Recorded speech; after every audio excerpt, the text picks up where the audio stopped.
السلام عليكم ورحمة الله وبركاته. النهارده يا جماعة هنتكلم مع بعض على قرعة الدوري المصري للأندية غير الجماهيرية.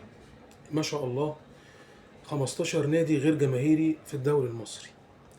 بصوا، هو طبعا احنا المفروض هنتكلم في قرعة الدوري وفلان هيلاعب وفلان اصلي مش هيروح واصلي مش هيلعب على أرضه والحكاية كل ده كتل بحثا، وما شاء الله الزملاء قايمين بالواجب وزيادة.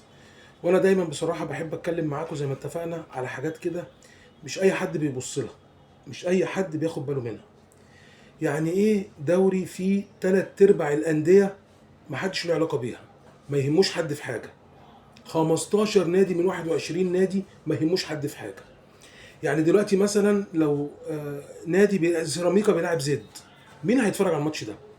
مين اللي هيجيب التلفزيون ويتفرج عليه؟ مين هيروح الاستاد؟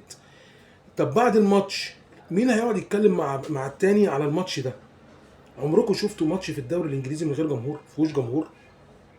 عمركم شفتوا ماتش في الدوري الالماني، في الدوري الفرنسي، الخمس دوريات الكبار، في عمركم شفتوا ماتش من غير جمهور ما فيهوش جماهير تهم النادي ده؟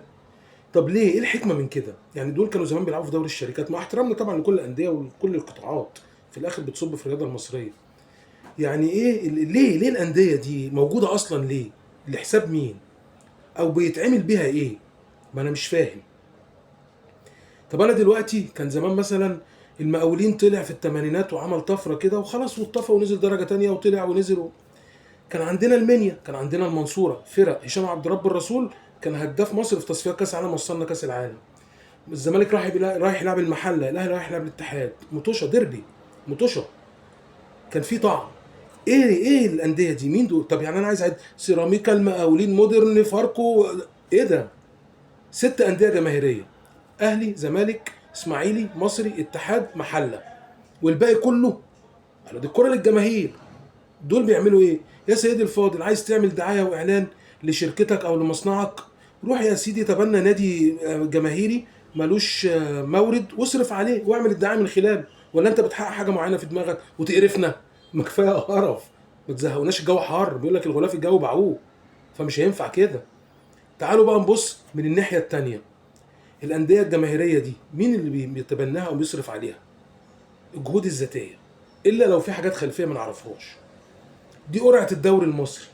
ده بقى الدوري المصري بتاع ايه؟ الدوري المصري للانديه غير الجماهيريه. طب انا دلوقتي كان في زمان دوري مدارس وكان في زمان دوري جامعات، فرقتين ثلاثه منه بقوا جامدين يطلعوا يلعبوا في الدوري؟ ما انا مش فاهم.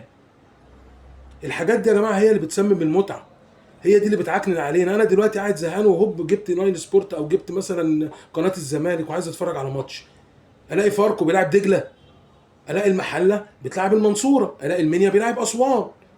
فاهم؟ حتى لو لقى واحد صاحبي مثلا اسواني ارخم عليه واهزر معاه شويه. كوره يعني بصراحه مش ممتعه لما الاقي تلات ارباع الدوري المصري ملوش جمهور. ازاي يعني؟ طب السبونسر اللي بيرعى الدوري المصري بيرعاه ازاي؟ طب المطوشه دي لما بتتلعب مين بيعلن فيها؟ مش حاجات غامضه دي ما بتاخدش بالكم منها؟ طب بالله عليكم، ما قريتوش شياطين ال 13 زمان؟ ما خدتوش بالكم من الحاجات الغامضه دي؟ طب الحاجات دي بتعدي عليكم كده؟ ما احنا مش هنقعد نتكلم بصراحه. يعني سيدنا علي قال لك لا تكن امعه. الناس بتتكلم راح نتكلم زيهم، الناس تعمل محل موبايلات، كل مصر تعمل محل موبايلات بلاي ستيشن. لا تعالوا نشوف الحاجات اللي محدش بيتكلم فيها ونتعود ان نتكلم فيها مع بعض. ليه الدوري المصري بقى بالشكل ده؟ لحساب مين؟ والمتعه مين؟ دي بالنسبه لي بصراحه وجهه النظر في القرعه. لكن هتكلم بقى اصل الاهلي مش هيلعب في بورسعيد وفي اسماعيليه و50 واحد ما شاء الله بيتكلموا في الحاجات دي وبيتكلموا فيها زي الفل، الله اكبر عليهم، ب 50 لسان وكلهم 10 على 10، مش بتريق والله. ماشي؟ لا احنا نتكلم مع بعض دايما في الحاجات دي، وان شاء الله باذن الله الفيديو اللي جاي هنتكلم في حاجه هتبسطكم قوي. السلام عليكم ورحمه الله وبركاته.